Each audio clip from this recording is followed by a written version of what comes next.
View 360 में Biden इंतजामिया का यूएस तालिबान मुआहिदे के रिव्यू का फैसला, अफगान अमन की जारी कोशिशों का क्या होगा। पाकिस्तान में खाने पीने की अशिया की कीमतों में गुज़िश्ता जुलाई से जनवरी तक तकरीबन 14% इजाफा, क्या वजह सिर्फ कोविड की वबा है। और आपको मिलवाएंगे अमेरिका के पहले मर्द दोम से। वॉइस ऑफ अमेरिका के वॉशिंगटन स्टूडियो से आप सबको खुशामदीद। आप देख रहे हैं प्रोग्राम व्यू 360 और मैं हूं असदुल्लाह खालिद। अफगानिस्तान से गैर मुल्की अफवाज का इनखला अमेरिका और तालिबान के दरमियान तयशुदा डेडलाइन के मुताबिक होगा या नहीं, इस पर दिन ब दिन सवालिया निशान लग रहे हैं। अफगानिस्तान की तामीर नौ के लिए अमेरिका के खुसूसी इंस्पेक्टर जनरल ने अपनी ताज़ा तरीन रिपोर्ट में अफगानिस्तान में क़याम अमन की कोशिशों पर मायूसी का इजहार किया है और कहा है कि अमेरिका को तालिबान के साथ मुआहिदे और बैनुल अफ़गान मुज़ाकरात के बावजूद अब तक कोई खातिर खा कामयाबी हासिल नहीं हुई, जबकि 2020 की आखिरी छमाही में अफगानिस्तान के बाज़ हिस्सों में एक साल पहले के मुकाबले में तशद्दुद बढ़ा है। दूसरी जानिब नेटो ओहदेदार भी अब इशारे दे रहे हैं कि गैर मुल्की अफवाज मई के बाद भी अफगानिस्तान में मौजूद रहेंगी। इस वक्त अफगानिस्तान में अमरीकी फ़ौजियों की तादाद 2500 के करीब है, जिन्हें दोहा मुआहिदे के तहत मई तक वापस बुलाया जा सकता है। खबरसां इदारे रॉयटर्स से बात करते हुए नेटो के कुछ ओहदेदारों ने अपने नाम जाहिर ना करने की शर्त पर बताया कि इत्तेहादी फ़ौजों का मई की डेडलाइन तक मुकम्मल इनखला नहीं होगा, क्योंकि बकौल उनके इसके लिए हालात साजगार नहीं हैं। नेटो के तकरीबन 8000 फ़ौजी अफगानिस्तान में मौजूद हैं। माहिरीन का मानना है कि ट्रंप इंतज़ामिया ने तालिबान से मुआहिदा करते हुए नेटो इत्तेहाद को एतमाद में नहीं लिया था। नेटो अहदेदारों ने रॉयटर्स से बात करते हुए कहा कि अमेरिका में नई इंतज़ामिया के आने से पॉलिसियों में कुछ तब्दीलियां आएंगी और जल्दबाजी में इनखला का जो तासुर पहले मौजूद था, अब उसका जायज़ा लिया जाएगा। अफगानिस्तान में अहम सियासी और समाजी शख्सियात की हलाकतों के बेशतर हालिया वाक़यात के लिए नेटो और दीगर ममालिक ने एक मुश्तरका बयान में तालिबान को ज़िम्मेदार ठहराया है और उन पर जोर दिया है कि अगर वो अफगानिस्तान में अमन चाहते हैं तो तशद्दुद से बाज रहें। दूसरी जानिब तालिबान के तर्जुमान ज़बीहुल्लाह मुजाहिद ने ट्विटर पर अपने बयान में कहा कि अफगानिस्तान में बदअमनी की वजह गैर मुल्कियों का कब्जा है और अगर दोहा अमन मुआहिदे पर अमल दरामद होता है तो ये अमेरिका समेत सभी शरीक ममालिक के लिए फ़ायदेमंद होगा, लेकिन अगर हीले बहानों से इसे नज़रअंदाज किया जाता है तो तालिबान अफगानिस्तान का दिफा जारी रखेंगे। अफगानिस्तान में अमन के लिए की गई कोशिशें कहां तक कामयाब हो रही हैं और वॉशिंगटन में बाइडन इंतज़ामिया के आने और नेटो के हालिया बयान से इसमें क्या फ़र्क पड़ा है, इस पर बात करते हैं वॉइस ऑफ अमेरिका के अयाज गुल से। अयाज, बहुत शुक्रिया हमें ज्वाइन करने का। वॉशिंगटन में नई इंतज़ामिया के आने के बाद दोहा अमन मुआहिदे का दोबारा जायज़ा लिया जा रहा है। पेंटागन की तरफ से तालिबान को मुआहिदे के तहत तशद्दुद की कार्रवाइयाँ बंद ना करने पर भी तनकीद का निशाना बनाया जा रहा है और दूसरी तरफ नेटो और दीगर ममालिक भी तालिबान पर तनकीद कर रहे हैं। कैसे सेटल होती नज़र आती है आपको ये सारी सूरत हाल और अमन मुआहिदे का मुस्तकबिल क्या होगा फिर? देखिए, जब से बाइडन इंतजामिया ने ऐलान किया है कि वो तालिबान के साथ किए गए मुआहिदे का सर-ए-नौ जायजा लेंगे, उसके बाद से सूरत हाल अफगानिस्तान में इस मुआहिदे के हवाले से सख्त गैर यकीनी का शिकार है और उसकी वजह जाहिर है कि यही जो इल्ज़ामात हैं कि तालिबान तशद्दुद में कमी नहीं कर रहे, ना ही वो जंगबंदी के जो मुतालबात किए जा रहे हैं उनसे उस पर अमल दरामद कर रहे हैं। तो इस हवाले से सूरत हाल खासी गैर यकीनी है। लेकिन अब जो नई सूरत हाल सामने आई है इन इत्तलात के बाद कि नेटो के ख्याल में शायद जो मई की डेडलाइन है उसमें इजाफा कर दिया जाएगा। तालिबान ने बड़ा सख्त मौक़िफ़ पब्लिकली इख्तियार किया है और उसकी 2 मिसालें मैं आपको दूंगा कि मॉस्को में तालिबान का जो एक डेलीगेशन पिछले हफ्ते दौरे के लिए गया था सरकारी सतह पर बातचीत के लिए, उन्होंने बड़े वाज़ेह तौर पर यह ऐलान किया कि अगर इस मुआहिदे के बुनियादी जो शराइत हैं उसमें कोई तब्दीली की गई बाइडन इंतजामिया की तरफ से तो इसका मतलब होगा कि अफगानिस्तान में जंग जारी रहेगी। और अब गुज़श्ता रोज़ तेहरान में भी एक तालिबान का डेलीगेशन सरकारी दौरे पर है, तो उनकी तरफ से जो प्रेस कॉन्फ्रेंस की गई है तेहरान में और जो ईरानी मीडिया ने बराह रास्त नशर की है, वो बड़े वाज़ेह तौर पर उन्होंने ये जो नई बात कही है कि जी जो मुआहिदा हुआ है अमेरिका के साथ तालिबान का, उसके नतीजे में काबुल की जो मौजूदा इंतजामिया है सदर अशरफ गनी की, वो रुखसत हो जाएगी और एक नई हुकूमत मारज़ वजूद में आएगी। तो इसके ऊपर बड़ा शदीद रद्द-ए-अमल काबुल में देखने में आ रहा है कि किसी तरीके से कोई समझौता नहीं किया जाएगा इस हुकूमत पर। تو جو طالبان کی طرف سے ایران اور روس آپ نے جس طرح سے بتایا دورے کیے گئے ہیں اور کافی پبلکلی انہوں نے ایک سٹانس لیا ہے جو کہ کافی ایگریسو سٹانس بھی بنتا ہے اور اس کی وجہ سے جو دوحہ پیس ڈیل ہے وہ شاید جیپرڈائز ہوتی نظر آئے گی. اہمیت ان دوروں کی ان بدلتے ہوئے حالات میں آپ سمجھتے ہیں کہ زیادہ ہوگی in comparison to Biden administration جو ہے اس کی طرف سے کوئی ڈیل سامنے آتی ہے تو؟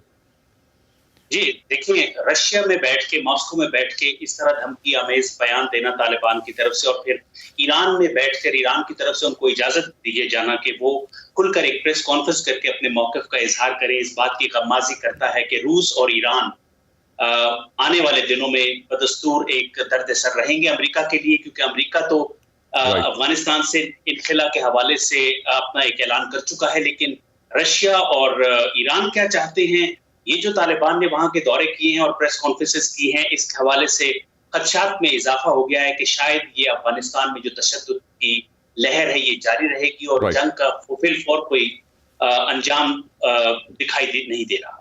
بہت شکریہ ایاز گل آپ کا ہمیں اس حوالے سے اپڈیٹ کرنے کا. نئی امریکی انتظامیہ نے اعلان کیا ہے کہ ٹرمپ دور میں طالبان کے ساتھ ہونے والے معاہدے پر نظر ثانی کی جائے گی. دوحہ معاہدے پر نظر ثانی کا مفہوم افغان عمل کے لیے کیا ہو سکتا ہے اور اس سے بائیڈن انتظامیہ کے لیے کیا چیلنجز کھڑے ہو سکتے ہیں؟ وائس آف امریکہ کی نخبت مالک سے بات کرتے ہوئے پاکستان کے سابق امریکی سفیر پاکستان کے لیے جو رچرڈ ڈالسن تھے، انہوں نے کہا کہ بائیڈن انتظامیہ کے سامنے اصل چیلنج افغانستان سے فوجی انخلاء کے بارے میں فوری فیصلے کا ہے. The Doha Agreement of last February called for the complete withdrawal of foreign. گزشتہ سال فروری میں ہونے والے دوحہ معاہدے کے مطابق افغانستان سے امریکی فوج کا مکمل انخلاء اس سال مئی میں ہونا ہے. چونکہ یہ دراصل نیٹو کی فوج ہے، اس کا مطلب ہوا کہ دراصل انخلاء کی ڈیڈ لائن اس سال فروری کے وسط کی ہے، جب نیٹو ممالک کے وزرائے دفاع کی کانفرنس ہوگی. اس میں اتحادی امریکہ کی جانب سے کسی اشارے کے منتظر ہوں گے کہ آیا امریکہ دوحہ معاہدے کے مطابق مئی میں افغانستان سے اپنی تمام فوج نکالے گا. اس لیے میرا خیال ہے کہ یہی وہ بات ہے جس کی جانب بائیڈن انتظامیہ کی پوری توجہ ہے. کیا وہ سمجھتے ہیں کہ ایسا کرنے کے لیے تمام شرائط پوری کر لی گئی ہیں یا نہیں؟ کیا طالبان نے القاعدہ سے تعلقات ختم کرنے کے لیے کافی اقدامات کیے ہیں اور افغان حکومت کے ساتھ وہ سنجیدہ بات چیت پر آمادہ ہیں یا نہیں؟ And engage with the Afghan government in serious negotiations. So if Biden administration اگر بائیڈن انتظامیہ افغانستان میں فوج کی موجودگی کا فیصلہ کرتی ہے تو آپ کے نزدیک اس سے خطے کے دیگر ملک جیسے پاکستان، ایران اور روس اس پر کیا رد عمل دے سکتے ہیں؟ Well, I think there's a degree of consensus in the region that میرے خیال میں خطے میں اس حد تک اتفاق رائے موجود ہے کہ وہ آخر کار افغانستان سے امریکی فوج کا مکمل انخلاء چاہیں گے، لیکن وہ اس پر اس طرح عمل درآمد نہیں دیکھنا چاہیں گے کہ اس سے انتشار پیدا ہو. generates chaos. And so I think there will be some understanding if there is some delay. اور اس لیے میں سمجھتا ہوں کہ اگر انخلاء کے اسکیجول میں تاخیر ہوئی تو اس پر کچھ انڈرسٹینڈنگ موجود ہوگی، لیکن ساتھ ہی یہ ایک ایسا معاملہ ہے جس کے لیے بائیڈن انتظامیہ کو سفارتکاری کا بھرپور استعمال کرنا ہوگا. Signaling that privately, if indeed that is where the administration is going. so Biden administration Biden انتظامیہ نے زلمے خلیل زاد کو اس عمل میں شریک رکھنے کا فیصلہ کیا ہے. آپ کے نزدیک ان کی اس پورے عمل میں کیا اہمیت ہے اور اس سے باقی اسٹیک ہولڈرز کو کیا پیغام ملتا ہے؟ peace process. I think they probably felt they didn't need to be making it. میرے خیال سے انہیں محسوس ہوا کہ پہلے سے اتنے مشکل فیصلوں کی ضرورت ہوتے ہوئے انہیں یہ تبدیلیاں نہیں کرنی چاہیے. اس لیے میں سمجھتا ہوں کہ زلمے خلیل زاد کو شامل رکھنا دانشمندانہ فیصلہ ہے. وہ یقیناً امن عمل کی موجود شکل کے معمار اور اس پر عمل درآمد کے ذمہ دار ہیں. اس لیے میرے نزدیک انہیں کم از کم عارضی طور پر ہی اس میں شامل رکھنا سمجھداری ہے. On at least temporarily. Biden administration has Biden انتظامیہ نے یہ واضح کیا ہے کہ وہ افغان امن معاہدے پر نظر ثانی کریں گے. کیا آپ کو اس معاہدے میں کسی تبدیلی کی توقع ہے یا مستقبل میں ایسی کوئی تبدیلی کی جا سکتی ہے اس معاہدے میں؟ the future in the peace deal. Well, I think there's a sense amongst the Biden administration that perhaps the Taliban has. मुझे लगता है कि बाइडन इंतज़ामिया के अंदर ये एहसास मौजूद है कि शायद इस मुज़ाकराती अमल से तालिबान ने ज़्यादा फ़ायदा हासिल किया है। उन्हें इन सवालात पर नज़रसानी करना होगी, लिहाजा मैं उस पर कुछ नहीं कहूँगा, लेकिन मेरे ख्याल में ये सवालात तो मौजूद हैं कि क्या वाकई तालिबान ने अलकायदा के हवाले से अपने वादे पूरे किए हैं। वाशिंगटन में एक ऐसी राय पाई जाती है जो तजवीज़ करती है कि ऐसा नहीं हुआ। कोई अमरीकी सदर एक ऐसे मुआहिदे पर दस्तखत नहीं करना चाहेगा जिसके नतीजे में अलकायदा को दोबारा अफगानिस्तान में तक़वियत मिले, लिहाजा ये शायद उनके ज़ेर गौर सबसे अहम बात है। लेकिन ये एहसास भी है कि तालिबान ने दोहा में मुज़ाकराती अमल में खुलूस नीयत से हिस्सा नहीं लिया और क़याम अमन के लिए हुकूमत के साथ ज़रूरी ताउन नहीं किया। Engaged sincerely in the negotiating process in Doha and has not made concessions to the government side as would be necessary for peace. Pakistan समेत खित्ते भर और दुनिया की अहम खबरों और दिलचस्प मालूमात के लिए आप आ सकते हैं हमारी वेबसाइट urduvoa.com पर। ये सारा कंटेंट आपको मिलेगा हमारे सोशल मीडिया प्लेटफॉर्म्स पर भी, facebook.com/VOA Urdu और ट्विटर इंस्टाग्राम पर हमारा हैंडल है @urduvoa। वैसे तो कोरोना वायरस की वजह से आलमी सतह पर बेरोजगारी की शरह में इजाफा हुआ है और माहिरीन का ख्याल है कि बेरोजगारी के आदाद शुमार को इस आलमी वबा के शुरू होने से पहले वाली सतह पर अगर हमें वापस लेके जाना है तो उसमें कम से कम 1 साल का अरसा और लग सकता है। लेकिन पाकिस्तान में कोरोना की वबा की वजह से बेरोजगारी के साथ साथ अशियाए खुर्दनोश की कीमतों में भी बेपनाह इजाफा हुआ है। खरीदार तो परेशान हैं ही, मगर पैदावार के लिए जिम्मेदार अफराद का भी कहना है कि वो भी नुकसान उठा रहे हैं। इस्लामाबाद से नजरुल इस्लाम जायजा ले रहे हैं कि कोविड के बायस तलब और रसद दोनों के मुतासिर होने पे मार्केट पर क्या असर पड़ रहा है। पाकिस्तान में कोरोना वबा की दूसरी लहर के दौरान अशियाए खुर्दनोश की कीमतें ड्रामाई अंदाज में बढ़ गई हैं, जिससे मुतवसत और गरीब तबके की मुश्किलात में इजाफा हुआ है।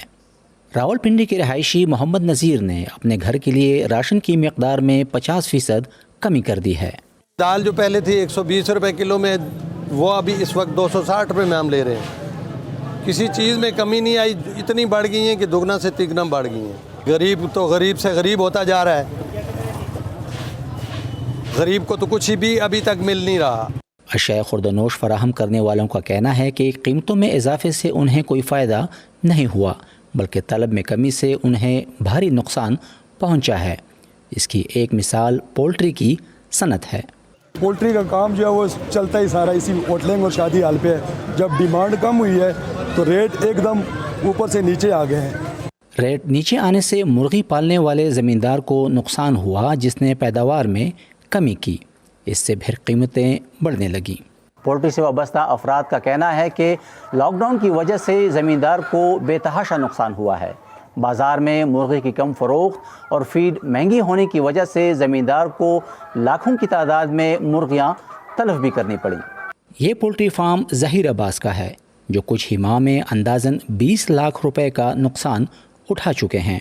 वो कहते हैं कि मुर्गियाँ पालने वाले बहुत से ज़मींदार पैदावार कम कर चुके हैं। जहाँ पे एक बंदा 2 लाख चूज़ा डाल रहा है, वो चूज़ा डाल ही नहीं रहा कोरोना की वजह से, डर की वजह से। तो जिनके पास था वो कम माल जो मार्केट में कम आएगा, जब पीछे पैदावार ही कम होगी तो वो उसका रेट तो ऊपर जाएगा ना। Doctor Mohammad Azeem Khan Pakistan agriculture research council के चेयरमैन हैं। वो कहते हैं कि सिर्फ कोरोना के वबा के बायस नहीं, बल्कि माहौलियाती तब्दीली और टिड्डी दिल के हमले की वजह से भी अजनास की पैदावार बुरी तरह मुतासर हुई, जिससे कीमतें ऊपर चली गईं। ताहम उनका कहना है कि कुछ बुनियादी अशिया की कीमतों को मुस्तहकम करने के लिए उनकी पैदावार बढ़ाने की कोशिश की जा रही है। PM का जो इसका एमरजेंसी प्रोग्राम है एग्रीकल्चर के हवाले से, उसमें ये तीनों कमोडिटीज़ कवर होती हैं। वीट भी है, राइस भी है, शुगर केन भी है। तो इनकी जो प्रोडक्शन के ऊपर इस वक्त ज़ोर है कि इसकी प्रोडक्टिविटी बढ़ाई जाए, ताकि हमारे पास अवेलेबल स्टॉक जो हैं वो बेहतर हों और हम इंपोर्ट पे हमारी डिपेंडेंस कम हो और प्रोडक्शन ज़्यादा हो, प्रोडक्टिविटी ज़्यादा हो, प्रॉफिटेबिलिटी फार्मर की ज़्यादा हो। सपोर्ट प्राइस मैकेनिज़्म से भी उन्होंने प्राइसेस भी इंक्रीज़ किए हैं, ताकि इंसेंटिवाइज भी किया है ताकि लोग बेहतर इनपुट यूज़ करके बेहतर पैदावार ले सकें। حکومت کی یقین دہانیاں اپنی جگہ، مگر ظہیر عباس کا کہنا ہے کہ جب تک کاروبار مکمل طور پر بحال نہیں ہو جاتا اور طلب اور رسد مستحکم نہیں ہو جاتی، مہنگائی کی شدت میں کمی کی امید رکھنا بے سود ہے۔ نظر الاسلام، وائس آف امریکہ، راولپنڈی۔ ایک ہی طرح کی اشیاء مختلف جگہوں پر تو مختلف قیمتوں پر فروخت ہوتی ہی ہیں، لیکن عموماً ٹھیلے سے ملنے والی چیزوں کی قیمتیں دکان تک پہنچتے ہوئے زیادہ ہو جاتی ہیں۔ اشیاء خرد و نوش کے ریٹس کون طے کرتا ہے؟ کیا ہر دکاندار میری اشیاء میری مرضی کے طریقہ کار کو اپناتا ہے، یا قیمتوں کو کنٹرول کرنے والے ادارے بھی کوئی کردار ادا کرنے کی پوزیشن میں ہوتے ہیں؟ لاہور میں پرائس کنٹرول کمیٹیاں کیسے کام کرتی ہیں، جانتے ہیں سمن خان کی اس رپورٹ میں۔ روٹی کا وزن کتنا ہوتا ہے؟ 100 گرام۔ اور نان کا 120 گرام۔ 120۔ برکت مارکیٹ لاہور کے تنور پر روٹی اور نان کے وزن کے بارے سوالات کرتے میاں ظہور حسین پرائس کنٹرول مجسٹریٹ ہیں۔ مارکیٹ کے دورے میں وہ کہیں پرچون کی دکان پر ریٹ لسٹ آویزہ نہ کرنے کا نوٹس لے رہے ہیں تو کہیں تول میں فرق کو جانچ رہے ہیں۔ سبزی اور پھل کی دکانوں پر کریک ڈاؤن بھی جاری ہے۔ پہلے لوگ بھیج کے وہاں سے ہم خریداری کرواتے ہیں، اس میں پھر یقیناً کوئی 2-4 روپے کا فرق جہاں پہ بھی آتا ہے، وہاں پہ ہم یا ایٹ دا اسپاٹ وہ جو کہتے ہیں کہ سمری ٹرائل کر کے ان کو فائن کر دیتے ہیں، یا اگر کوئی کریٹیکل سچویشن آتی ہے تو پھر ہم اس پہ FIR دے دیتے ہیں۔ صوبہ پنجاب میں پرائس کنٹرول ایکٹ 1977 کے تحت اشیاء خرد و نوش کی قیمتوں کا جائزہ لینے کے لیے لاہور میں 60 سے زائد پرائس کنٹرول مجسٹریٹس ہیں، جو ضلعی اور تحصیل سطح پر شہر کے 86 پولیس اسٹیشن سے منسلک ہیں۔ یہ ریڑھیوں سے دکانوں اور کریانہ سٹور سے لے کر میگا سٹورز تک ضلعی سطح پر جاری کی گئی ریٹ لسٹ پر عمل درآمد یقینی بناتے ہیں۔ خلاف ورزی کرنے والوں کو 3 ماہ تک قید اور 1000 روپے سے لے کر 50,000 روپے تک جرمانہ کیا جا سکتا ہے۔ ڈی سی آفس کے اندر ایک کنٹرول روم قائم کیا ہوا ہے، اس کے ہم نے ایک واٹس ایپ نمبر جو ہے وہ دیا ہے، جس کا نمبر 0307000235 ہے۔ اس میں آپ اپنی کمپلینٹ لانچ کریں جی کہ فلاں دکاندار نے مجھ سے اس چیز کے اوپر جو ہے گراں فروشی کی ہے۔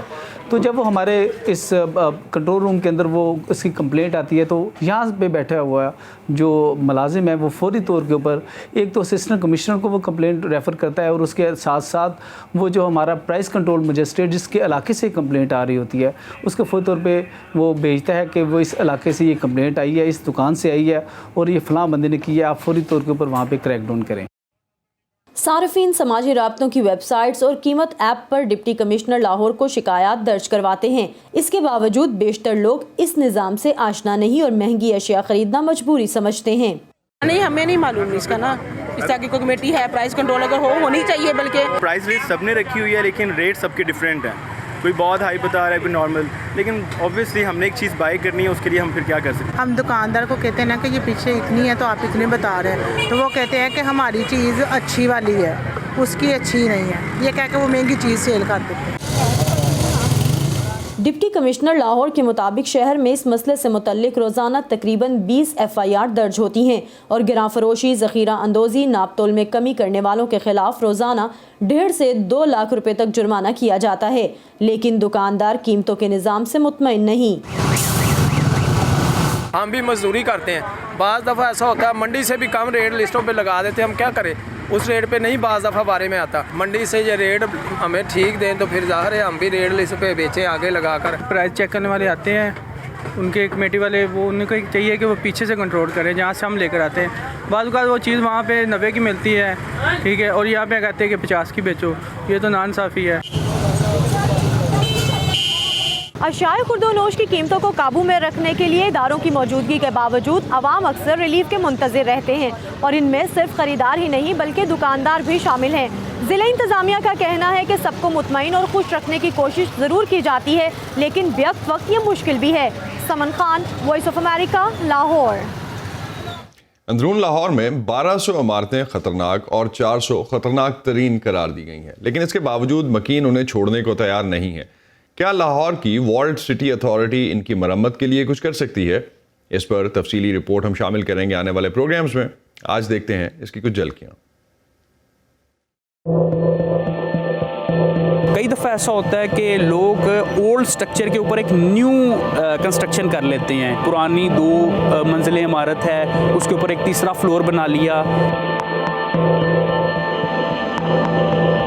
ਸਾਹਿਬ ਵੀ कहते हैं कि ਤੁਸੀਂ मकान बेच दो, ਜਦੋਂ ਵੀ ਡਿੱਗ ਸਕਦਾ, ਬੱਚੇ ਤੁਹਾਡੇ ਛੋਟੇ ਛੋਟੇ, मगर हम नहीं ये कर सकते, हमारा इस मकान के सिवा कुछ और नहीं है।